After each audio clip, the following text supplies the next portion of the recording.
Hi, welcome to Geography at Hastings campus. I'm just going to run you through a quick presentation on geography and what we do and what it's like and who I am. So if I can get So there we are, first screen.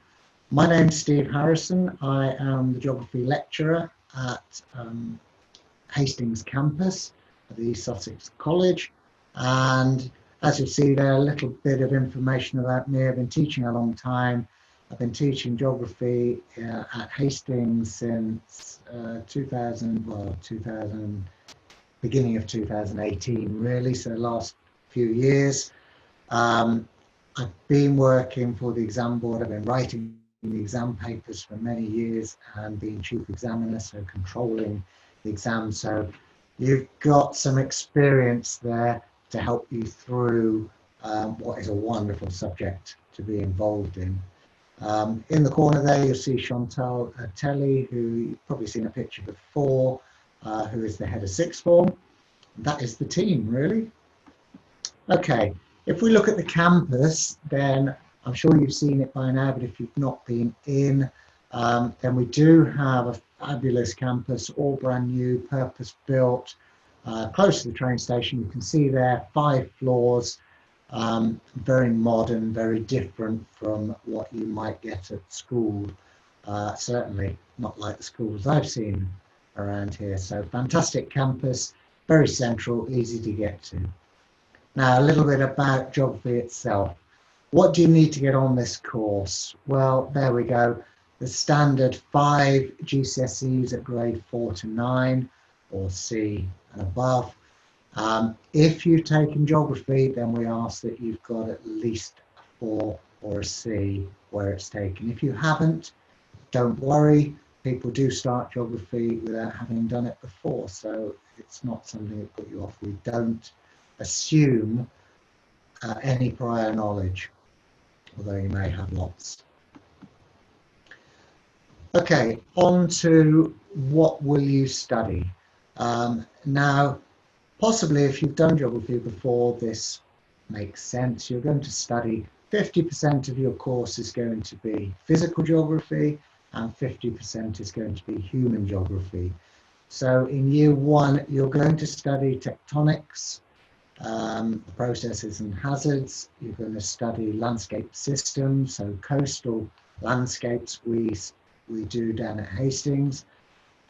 We do globalization and then a subtopic shaping places, and we do regenerating places.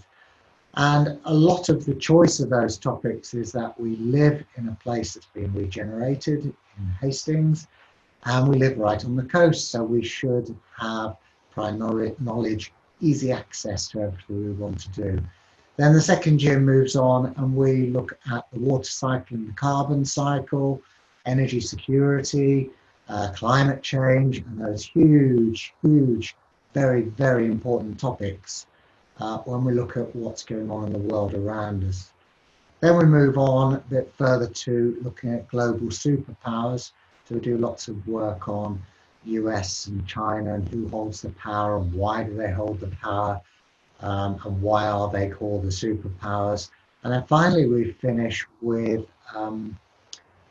global development and connection, so health, human rights and intervention. We look at everything from impact of the geography on people's health, the population, the intervention. We look at military intervention especially from the superpowers. And then finally, we do a piece of coursework, which I'll talk about, called our NEEA. Okay, next.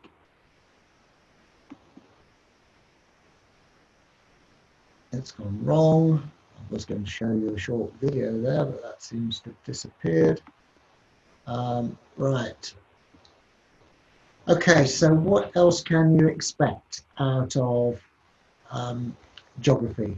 Well, you're going to study lots and lots of, all my pictures have gone. You're going to study lots and lots of current topics, current issues, and within all those subtopic areas, you're going to study what makes our world tick, what makes our place. We're all part of it. This is the world we live in. This is where we are. What makes it go round? What makes the world go round and round in geographical terms? Now, in terms of how you're going to be assessed, you're going to have, at A level, you're going to have 3 exams and 1 piece of independent research and coursework. Now, that independent coursework is for you to decide on the topic, and you can choose absolutely anything you like, as long as it's geography related, as long as it might have some loose, at least, links to our specification. Now, students at Hastings tend to do really, really well on the non-examined assessment. We have lots of advantages in doing that, in that we are near the coast, so we get to see all the coast. You live with it, you know even more than you think you do. We get to live in an area that's been regenerated since 2003, so there's a lot of that goes on that you don't even notice happening, but when we start to explore it, you'll recognise some of these things going on, and it becomes a really, really fascinating, interesting subject. Now, within all that, we do also have to go out and do 4 days of field work. So we go out into the field, and we'll probably do 2 days doing physical field work and 2 days doing human field work. And that will be you doing lots of surveys, research on the beach and erosion and wave powers, all sorts of things like that. Some people do pollution, some people do weather and weather changes and the impacts of climate change. So a whole range of topics there that you can get involved in, and I really don't mind which way you go. Now, if we move on then to, as I was saying, those exams, you get 3 exams, so it's a bit unlucky in geography, 3 exams and a piece of coursework. Coursework is worth 20% of your marks overall. Once you've done all that, where can you go? Well, geography, being geography, you learn lots and lots of different skills. It combines well with numerous different subjects, so please don't think that it ties you into one route to go forward. And geography students tend to go off to do all sorts of things. Most go off to university afterwards, but then some go into town planning, being cartographers, surveyors, environmental work, campaigners, charity groups, or some completely outside of the geography field altogether, and some will use it for its transferable skills and go on and do something completely different, and that's what it's there for. It's one of those subjects you've studied it all the way through, probably since you were in year 7, and even before that a little bit, so it's something you've been familiar with. So that's where it can go to. And if I can get anything to come up here, additional costs, and all my images seem to have disappeared. So textbooks, you will need textbooks, and hopefully when this comes up on the website, you'll be able to see the textbooks there. There are one textbook, or there's one textbook for each year. They cost about £30 to buy. If you want to buy them on eBay, they cost considerably less, and I'll put images of them up so that you can see those in a moment. And I think that leaves us on to live Q&A. So I'm going to stop sharing my blank screen and invite you up for question and answers. How many people from George? How many people are normally in each class? Well, that varies a lot. Around about 20. It's around about the 20 mark. I think that's fair to say. Any more questions out there?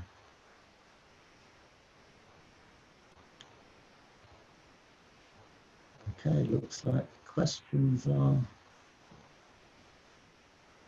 few and far between. Right, if anybody's got any questions as we, oh no, here we go. I want to be an architect. Will this course help? Well, being an architect, yes, it will give you the required A-level points. It is a course that's seen in good light by good universities, so yes, it will help you be an architect, although there are other subjects like maths that you might need as well.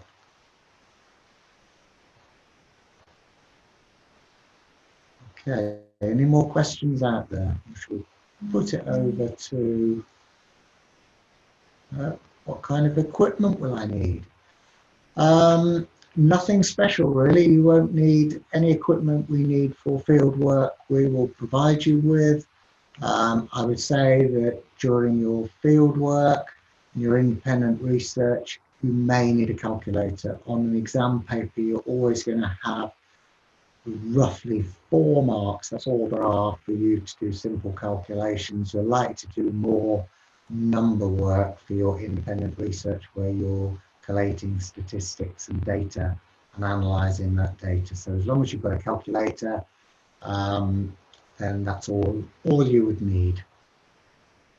Okay, I'm going to leave that now. If you'd like any more information or to ask questions, then please feel free to go through to the website, the East Sussex College Group website, and ask questions. More than happy to answer them.